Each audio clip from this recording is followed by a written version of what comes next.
Huge fight scenes based on real life might adapt well to the big screen, but Hollywood isn't always committed to accuracy. His only regret is that he has so few to sacrifice. Welcome to Watch Mojo, and today we're counting down our picks for the top 10 historical battles movies got wrong. For this list, we're looking at famous battles from history that were inaccurately portrayed in films. Think they're going home. Oh, they'll be back. We still got planes on the ground. All right, you pilots, listen up. Get all the airspeed you can coming off the runway. Don't get on the stick till you get to the very end. Number 10, the Battle of Stalingrad, Enemy at the Gates. It makes absolute sense. There aren't any donkeys in the forest. You made it up. Given the lack of films about the Eastern Front, the release of Enemy at the Gates looked promising, but unfortunately it misses the mark when it comes to accuracy. Do you have any idea what this means? The film revolves around two snipers engaged in a thrilling and deadly duel during the Battle of Stalingrad, but sadly, there's no record that the German sniper actually existed. Experts have deemed him a work of fiction, despite his being mentioned in the non-fiction book the movie is loosely based on. The people he was supervising over, they didn't really understand what they were doing. Historians also criticize the film for its inaccuracies regarding military strategy, particularly the scene where many Soviet soldiers were sent into battle without guns. We get it, Hollywood does not like communism, but that doesn't justify wrongfully portraying an entire army as grossly incompetent. He has made it a personal matter between Stalin and himself. Number 9, the Battle of Issus and the Battle of Gaugamela, Alexander. By the gods, what is this? From the outrageous runtime to a blonde Colin Farrell, this movie made itself an easy target for film critics. But it managed to upset historians too. What have I done to make you hate me so? And for once, it wasn't an issue of exaggeration. One of the major issues pointed out is that the film reduces and compresses Alexander's important life events, particularly the major battles. You are not wrong, Princess Tatira. For example, Alexander fights just one battle against the Persians in the movie, but in real life, he won several major victories against them. Historians also criticize the portrayal of the Persian forces, who came across as disorganized, wearing items that were never part of their culture, and demonstrating little of their famous discipline. But beware of men who think too much. They blind themselves.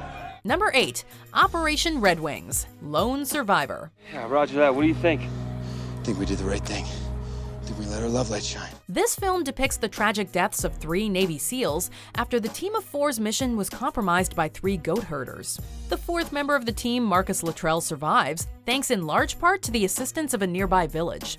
Inspiring though the film might be, it's not overly committed to truth. For starters, whether the goat herders caused the SEALs' discovery or not is disputed. It's a maybe. I'll give you a maybe. Stay optimistic. Then, there were many more Taliban fighters in the film than there were in real life. Also, while Luttrell was badly injured, his heart never stopped. Lastly, the Taliban never attacked the local Pashtun village. That dramatic firefight was a work of fiction. I understand. And I don't care.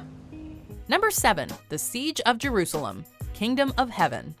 And God will decide the truth of it. Although certain cast members in the film were praised for their performances, including Edward Norton and Hassan Massoud, historians took issue with several plot points, particularly regarding the Siege of Jerusalem.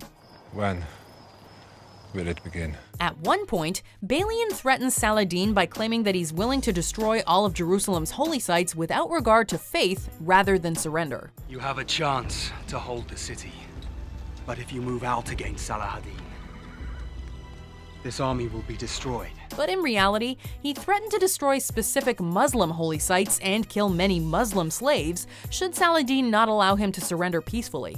Later, the Christians are shown being able to leave the city freely. But many were not so lucky in real life, however, with those unable to afford the ransom fee forced to become slaves. There is no more Jerusalem. Number 6, the attack on Pearl Harbor, Pearl Harbor. Is it true? Here's a statement that will surprise no one. Michael Bay focused more on explosions than he did on historical accuracy in his 2001 film Pearl Harbor. I can't believe it. In fact, about the only thing he did get right was that Japan bombed the US naval base in Hawaii. First of all, there is a fundamental issue with the fictional characters they put at the center of the film. And I don't care what anybody else says. know? Ben Affleck's Rafe would never have been allowed to join Eagle Squadron as part of the British Royal Air Force. It was impossible for an active US Air Force member to do so. The hospital was also not deliberately targeted. Everybody to the hospital! And no, President Roosevelt never stood up to challenge his staff. Do not tell me. It can't be done. Number 5. The Fall of the Alamo. The Alamo. No man can criticize your behavior.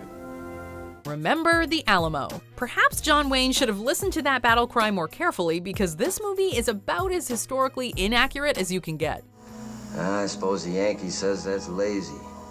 Me, I say it's a way of living. One of the main aspects of the Battle of the Alamo in the film is the devastation from the Mexican cannons. But in reality, the Mexicans employed rather modest weaponry. Bombardment like that would have quickly left the Alamo nothing but rubble. Near the end of the film, Davy Crockett blows himself up. Crockett's actual cause of death is still much debated, but everyone agrees it wasn't like that.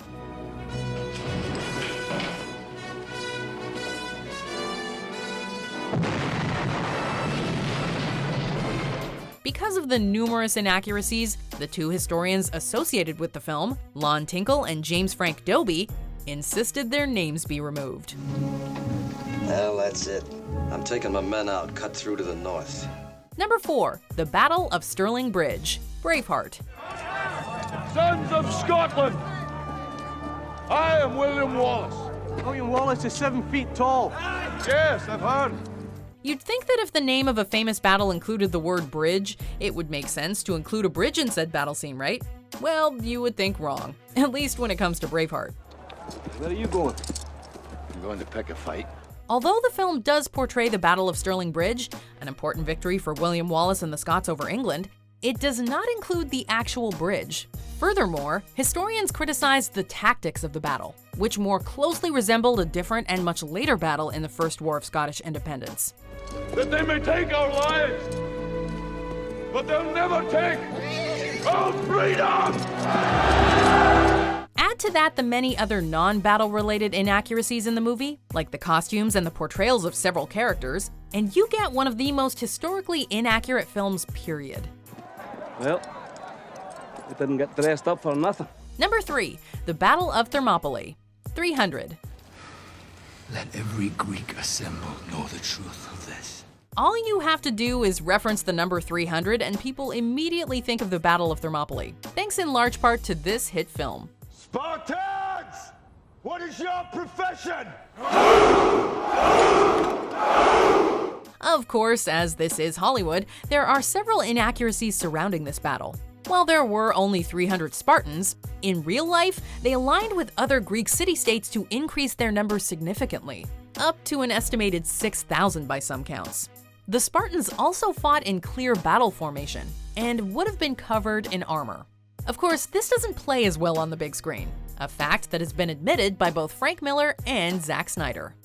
This is Sparta!